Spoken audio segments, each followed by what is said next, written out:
Menurut saya, menurut kami, kedisiplinan itu tetap mengacu pada peraturan-peraturan yang sudah ada di SMK Sunan Bonang sebelumnya. Jadi kita hanya menambahkan sedikit dan mengurangi hal-hal yang tidak perlu dilakukan sekarang. Seperti itu. Contohnya ini, tata tertib guru SMK Sunan Bonang.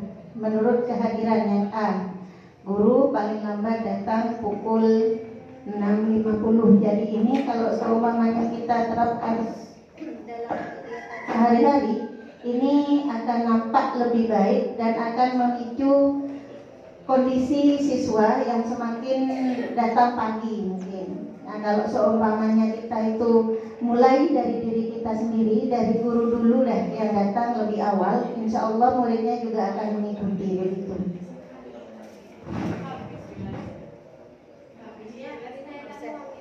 Bisa dibaca sendiri ke bawah. Kenapa? Satu-satu. Banyak. Oke.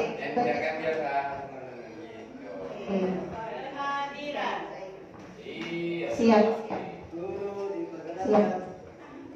Oke, berikutnya guru diperkenankan pulang paling cepat 5 menit setelah bel pulang berbunyi. Ini untuk yang jam terakhir sepertinya. Kemudian guru dilarang keluar dari lingkungan sekolah untuk alasan apapun tanpa seizin kepala sekolah atau wakakepegawaian. Ini sudah kita terapkan sebelumnya ya. Guru yang tidak hadir karena sakit atau keperluan penting lainnya wajib izin kepada wakakepegawaian dan menyertakan tugas kepada guru piket. Ini juga sudah kita terapkan. Kemudian apabila guru sakit lebih dari 3 hari, maka harus memberikan surat keterangan dari dokter atau ada pemberitahuan lanjutan. Jadi izin lagi kalau seumpamanya lebih dari 3 hari tidak masuk, teman-teman bisa izin lagi. Ini juga sudah kita terapkan bersama. Lanjut. Yang B, kegiatan belajar mengajar. Guru dilarang meninggalkan kelas selama KBM kecuali ada alasan yang dapat dipertanggungjawabkan.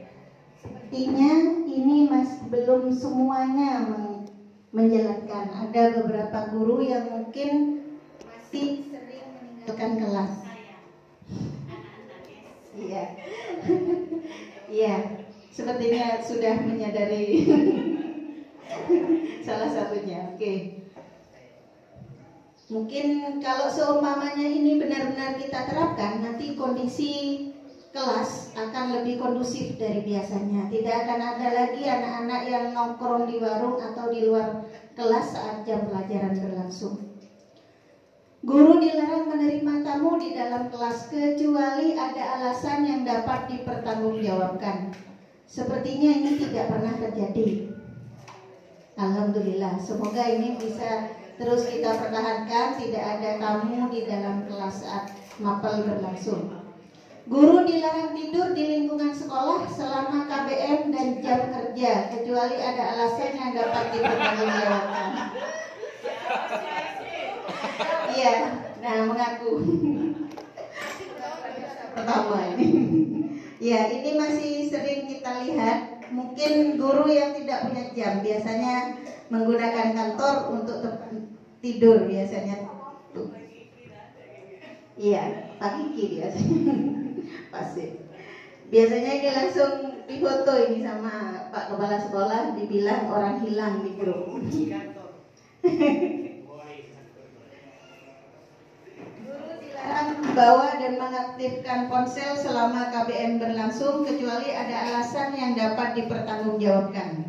Ini bisa kita mulai dari diri sendiri, terutama saya, karena saya kadang-kadang masih harus buka HP, ada tugas, kadang-kadang ada yang mau saya cari di Google, kadang-kadang di kuis. Nah itu kan masih bisa dipertanggungjawabkan.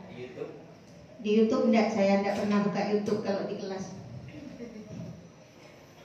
Oke, lanjut.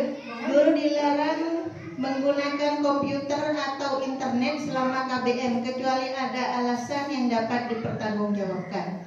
Nah, ini untuk sekarang sepertinya kondisional, karena kita sudah biasa menggunakan basis IT. Kita sudah biasa menggunakan IT baik di dalam KBM ataupun di lingkungan kantor. Ini bisa kondisional. Guru dilarang menghentikan kegiatan KBM atau memulangkan siswa sebelum waktu yang telah ditentukan, kecuali ada alasan yang dapat dipertanggungjawabkan. Kecuali seperti hari ini, Bu Bapak ya, kan sudah keputusan dari sekolah.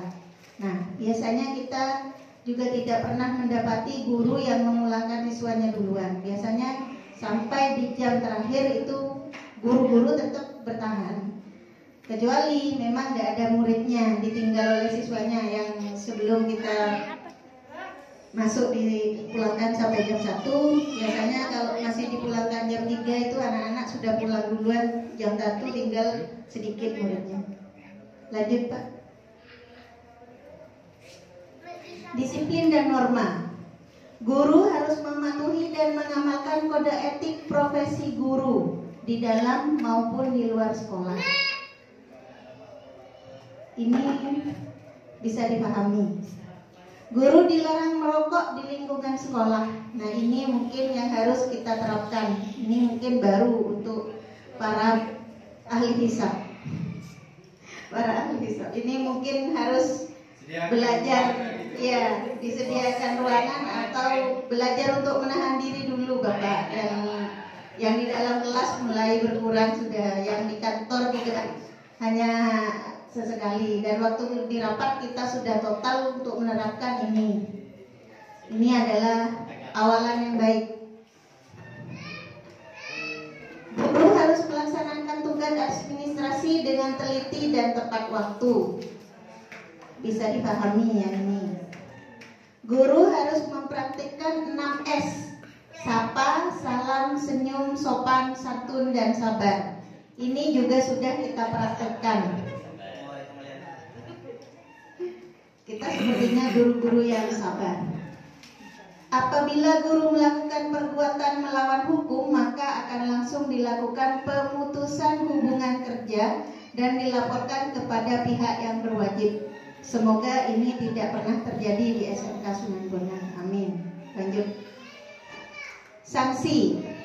Berikut ini adalah sanksi yang akan diberikan apabila terjadi pelanggaran. Yang pertama adalah peringatan lisan, peringatan tertulis, kemudian pengurangan jam di sekolah, dan pemecatan. Ini juga sudah lama kita terapkan. Jadi kalau seumpamanya bulan ini telat terus, tidak pernah masuk tanpa alasan, tanpa izin dan sebagainya, biasanya langsung dapat teguran berikutnya, dan kemudian pengurangan jam. Ini sudah kita terapkan. Lanjut Pak. Tata tertib siswa SMK Sunan Bonang terkait dengan kedisiplinan. Yang pertama, jenis pelanggaran dan pengurangan pelanggaran. Ini sudah lama kita terapkan, dan beberapa tahun yang lalu kita sempat membuat tim kedisiplinan yang berjumlah 5 orang yang kemudian mundur, akhirnya bubar, diserahkan kembali kepada wali kelas masing-masing. Yang pertama, terlambat masuk toleransi 10 menit. Waktu itu yang telat masuk sampai 10 menit itu ada pengurangan poin 3. Kemudian tidak masuk tanpa izin 5, kurang poin 5. Tidak masuk dengan izin -1. Meninggalkan kelas atau sekolah tanpa izin -5. Meninggalkan kelas atau sekolah sebelum jam pelajaran berakhir -5. Sengaja tidak mengerjakan tugas dari guru -3. Sengaja tidak mengikuti kegiatan sekolah atau pondok Ramadan dan lain sebagainya -10. Peralatan sekolah tidak lengkap, misalnya alat tulisnya kadang-kadang ini masih sering terjadi. Di jam saya saja anak-anak kadang-kadang masih pinjam pulpen ke saya. Ya, kalau tidak bawa buku biasanya saya kasih uang, ini silakan kamu beli, tapi mereka tidak mau, malu. Ini mungkin ada koreksi dari teman-teman, Atau dilanjut dulu Pak Rudi? Kelakuan merokok di area sekolah min 15, memalsukan tanda tangan teman, orang tua atau guru itu min 10. Melakukan kecurangan di waktu ulangan atau ujian, ini artinya nyontek, itu min 10. Berkelahi, melawan guru atau melawan karyawan sekolah min 50. Ini langsung banyak ini minnya. Bertindak asusila atau melawan norma agama, contohnya adalah pelecehan seks dan lain-lain, itu langsung min 50. Membawa senjata tajam untuk membahayakan orang lain, ini biasanya disengaja, tapi alhamdulillah tidak pernah terjadi. Ini langsung min 90. Membawa, mengedarkan dan mengonsumsi narkoba dan miras, ini langsung min 100. Mencuri dan menyebarkan nama baik sekolah, langsung min 100. Sengaja merusak sarana dan prasarana sekolah, min 10. Lanjut Pak. Ketentuan, setiap siswa memiliki jumlah poin 100 dan akan dikurangi apabila melakukan pelanggaran sesuai ketentuan yang tadi. Poin tinggal 70 itu dapat peringatan lisan kepada siswa. Poin tinggal 40 pemberitahuan tertulis kepada orang tua. Poin tinggal 10 pemanggilan orang tua.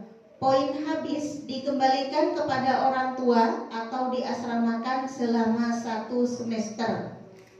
Ini sudah kita terapkan sebelumnya. Pengurangan poin untuk pelanggar yang tidak tercantum di atas sifatnya kondisional. Penambahan poin sifatnya juga kondisional. Lanjut Pak. Tata tertib karyawan atau TU SMK Sunan Bonang. Yang pertama, kehadiran. Karyawan atau TU harus datang paling lambat pukul 6.50. Berarti sama seperti guru yang mengajar di kelas. Tetapi kadang-kadang masih agak siang.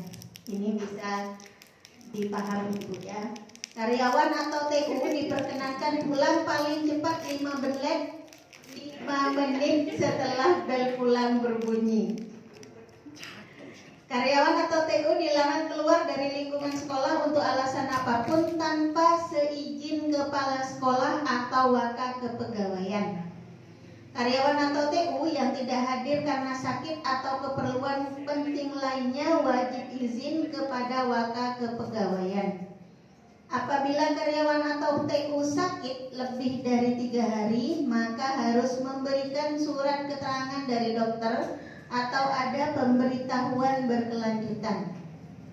Ini untuk peraturan yang harus diikuti oleh karyawan atau TU. Lanjut. Tugas dan tanggung jawab. Karyawan atau TU dilarang meninggalkan sekolah kecuali ada alasan yang tepat yang dapat dipertanggungjawabkan. Karyawan atau TU dilarang menerima tamu di sekolah kecuali ada alasan yang dapat dipertanggungjawabkan. Bisa dipahami yang ini ya. Karyawan atau TU dilarang tidur di lingkungan sekolah selama jam kerja kecuali ada alasan yang dapat dipertanggungjawabkan.